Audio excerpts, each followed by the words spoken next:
These were the families of the sons of Noah according to their generations in their nations. Notice the word nations there. Between Noah's flood and chapter 10, verse 32, it talks about even nations. There were separate groups coming into existence right after the flood. And from these were the nations divided on the earth after the flood. Divided? Well, there's a division. Can you see my old friend Billy Sandy? My other old friend Alan Hall? Now, Billy Sandy is the guy we introduced to you last week, an Aboriginal, and we're going to finish with him because he became a Christian. Not when he was young, but older. And he was quite a film star in Australia, and he knew a lot about both cultures.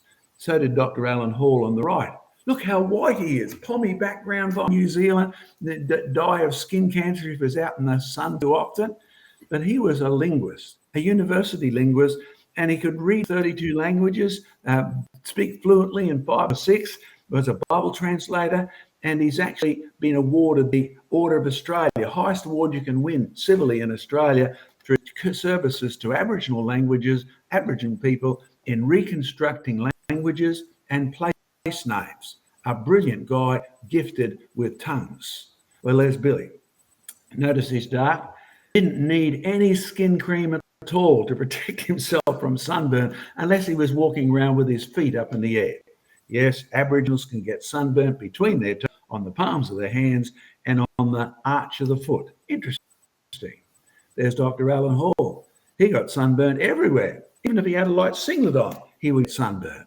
Now, it's not my job to talk about colour or protection. Dr. Diane Egan's going to talk about that later. I'm going to talk about culture and religion and the origin of the racial groups and the evidence they all came from the boat. There's my mate Dan on the left-hand side. There's me on the right-hand, Scottish background. And there's Jack. He's an Aboriginal. I preached at his church. There's me. There's another Aboriginal. Yes, I know he's an Aboriginal because I was asked to speak at his church, and they wanted me to talk about where the racial groups come from. It's a question amongst Aboriginals. Hey, where you white folk come from? That's how that works. Why are you white and we're black? Did we get cooked too long in the oven? Because that's a common story out here. Well, he actually is a well-educated man, went to India with the Minister of Aboriginal Affairs. And when they'd finished talking, the local people would come up to him and begin talking in their local Indian language. And when he inquired about this, they thought he was an Indian. Now, he's not the only person to reach that conclusion. We've had many people, Indians particularly, who come to Australia to settle, who say, these are originally just like us. They really are. You go and ignore the spelling, but you can find boomerangs, you can find dingoes, and you can find DNA evidence. So when we talk about the origin of races, we're going to concentrate on one particularly here, and Craig's going to bring up others, and Diane's going to bring up skin colour, all sorts of evidence. You see, there's some of the boomerangs. Now, you notice there's 3 different shapes there, but the one with the hook is the one you need to watch out for. I wonder what it's called. You see, it's interesting. People use the word boomerang, but that was only used by the Durawell tribe around Sydney, where Captain Cook first landed. In other places, they have different names for them. You go to the Santal Hills in India. What's interesting? Well, you find boomerangs, throwing sticks. You see, most of these sticks have been well known around the globe. India, China, Poland even. You see, the Santal people are dark-skinned. The Santal people are tribal. The Santal, see, when you look at these ones here, these are Indians who came to Australia for a big, big sort of commercial venture. But here's an Aboriginal from Australia who was here before they got here. Now, when you say, I've seen that skin colour, I've seen that complexion before, yes, the man who went with the Minister for Aboriginal Affairs, the people thought he was a local Indian because he looked so like many of them. Well, get back. See our one that's got the red arrow?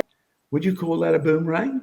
Because that one, I actually had some of the people where the name comes from build me one, the people west of Alice Springs, just there. They actually made me one of their own. And here's what they call it. They call it Carly.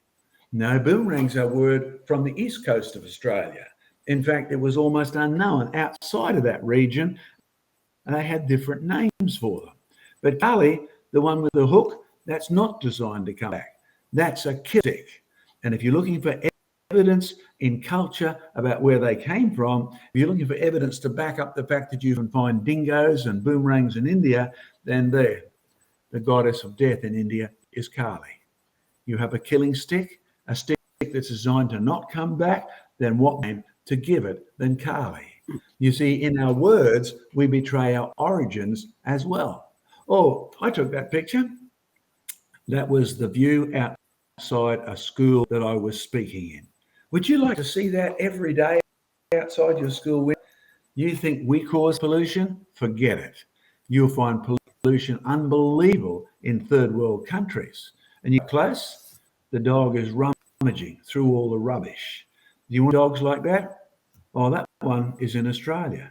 That's some of our famous, supposedly friendly dingoes that live on Fraser Island. They're not all that friendly, so don't feed them and don't actually try to pat them. You're liable to lose your hand or something. Dingoes in Australia, dingoes in India. And in fact, you'll find that the evidence from the dingoes, as well as the people, the DNA evidence points.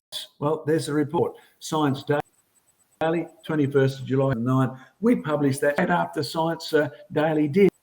And we couldn't believe it was totally ignored. Anthropological Survey of India project analysed 966 complete mitochondrial DNA sequences from India's Central, Dravidian and Austroasiatic tribes and found they shared genetic mutations in the DNA sequences otherwise found only in Australian Aboriginals.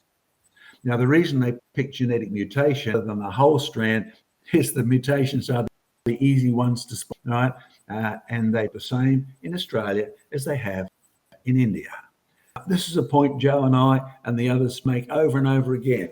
When we go down to Craig's opening of his museum, finally, after 3 years of COVID, we can publicly open it and invite politicians and all that sort of thing. That's a point that's key. There are many theories and opinions. The Indians evolved from Africans who migrated across to India. The Africans evolved from orangutans and gorillas, etc. Well, that contradicts everything that's in the Bible, but the facts never do. The fact is, the Indians have evidence there that tell you they gave rise to the Australians. They have evidence there that tells you they came from a biblical background. And we're going to move on to that a little later.